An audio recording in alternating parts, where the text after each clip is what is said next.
अस्सलाम वालेकुम व्यूअर्स। आज हम बात करेंगे SAD यानी कि सीजनल अफेक्टिव डिसऑर्डर के बारे में। इस डिसऑर्डर का ताल्लुक डिप्रेशन या मूड डिसऑर्डर से भी होता है। इसको हम विंटर डिसऑर्डर भी कहते हैं क्योंकि इसकी अलामात ज़्यादातर जो है वो सर्दियों के मौसम में ज़ाहिर होती हैं। इसकी अलामात हर साल जो है आम तौर पर एक ही वक़्त में शुरू और ख़त्म होती हैं।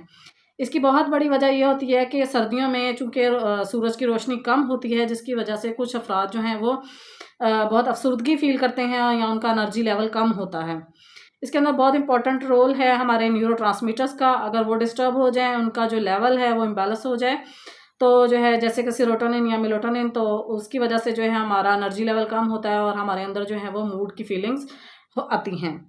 और इसके अलावा अगर बात की जाए इसकी अलामात के हवाले से, तो अगर आप में जो है वो सैड फीलिंग्स आ रही हैं, आपके अंदर गिल्ट की फीलिंग्स आ रही हैं, या आप के अंदर जो है वो इरिटेशन की फीलिंग्स आ रही हैं, आप जो है वो बहुत डिसअपॉइंट फील कर रहे हैं, या सुसाइड फीलिंग्स आपके अंदर जो पैदा हो रही हैं, तो ये अलामात जो होते हैं वो उनका ताल्लुक SAD से होता है।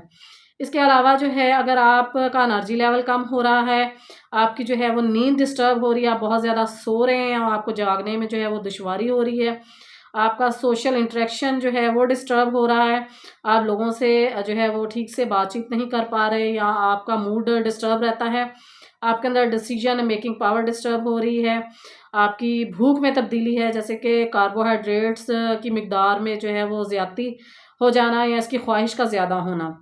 और ये तमाम अलामात या इनमें से जो है वो कुछ अलामात जो हैं वो आपके अंदर मुस्तकिल तौर पर अगर ज़ाहिर होती हैं, तो इसका मतलब है कि आप SAD का शिकार हो रहे हैं। तो उस सूरत में क्या है कि आपको किसी अच्छे माहिर नफ्सियात की जो है वो ज़रूरत होती है। अब अगर इसके ट्रीटमेंट है, तो ट्रीटमेंट के हवाले से भी मैं आपको थोड़ा सा जो है वो बता देती हूँ। इसमें हम डिफरेंट थेरेपीज़ इस्तेमाल करते हैं। जैसे कि लाइट थेरेपी है, तो लाइट थेरेपी में हम मसनूई लाइट को इस्तेमाल करते हैं फ़र्द के एनर्जी लेवल को बेहतर बनाने के लिए और उसके मूड को जो है वो बेहतर करने के लिए। अगर दूसरा है साइकोथेरेपी, तो साइकोथेरेपी में हम टॉक थेरेपी का इस्तेमाल करते हैं। CBT यानी कि कॉग्निटिव बिहेवियर थेरेपी का इस्तेमाल किया जाता है, जिसके अंदर जो है वो फ़र्द के नेगेटिव बिहेवियर को पॉजिटिव की तरफ लाने की कोशिश की जाती है, या उसकी नेगेटिव थिंकिंग को पॉजिटिव की तरफ लाया जाता है। उसकी जो है बीमारी के अलामात के बारे में बताया जाता है, बीमारी से लड़ने का मुकाबला करने की सलाहियत को पैदा किया जाता है।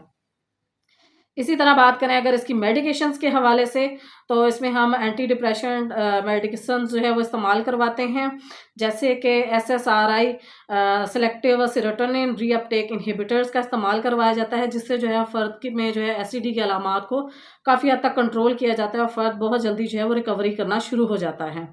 इसके अलावा हम फ़र्द के अंदर जो है वो सेल्फ़ केयर की एबिलिटी पैदा की जाती है।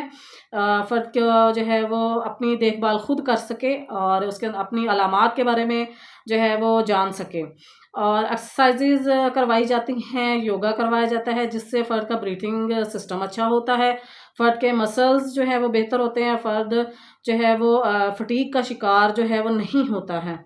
और सोशल इंटरेक्शन को बेहतर बनाया जाता है, फ़र्द को रोशनी में जो है वो ले जाया जाता है, वॉक करवाई जाती है, लोगों से मेल मिलाप करवाया जाता है। ये तमाम एबिलिटीज़ जो हैं वो फ़र्द के अंदर या पेशेंट के अंदर पैदा करने की कोशिश की जाती है, और जो है वो काफ़ी हद तक फ़र्द जो है वो रिकवरी की तरफ वापस भी आ जाता है।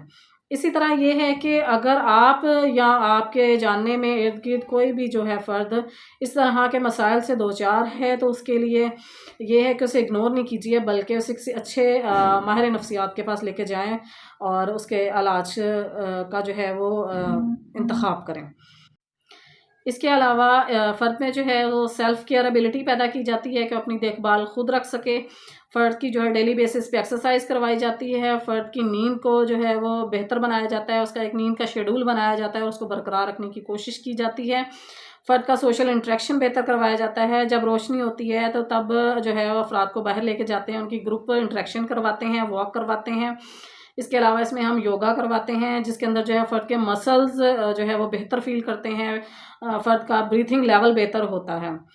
अगर आप या आपके इर्द-गिर्द में कोई भी जो है वो इस तरह की अलामात से दो-चार है, इस तरह के मसाइल में घिरा हुआ है, तो आपसे काइंडली रिक्वेस्ट है कि उसे इग्नोर ना कीजिए, बल्कि किसी अच्छे माहिर नफ्सियात से मशवरा करें और फ़र्द को जो है वो दोबारा ज़िंदगी की तरफ वापस लाने में उसका साथ दें।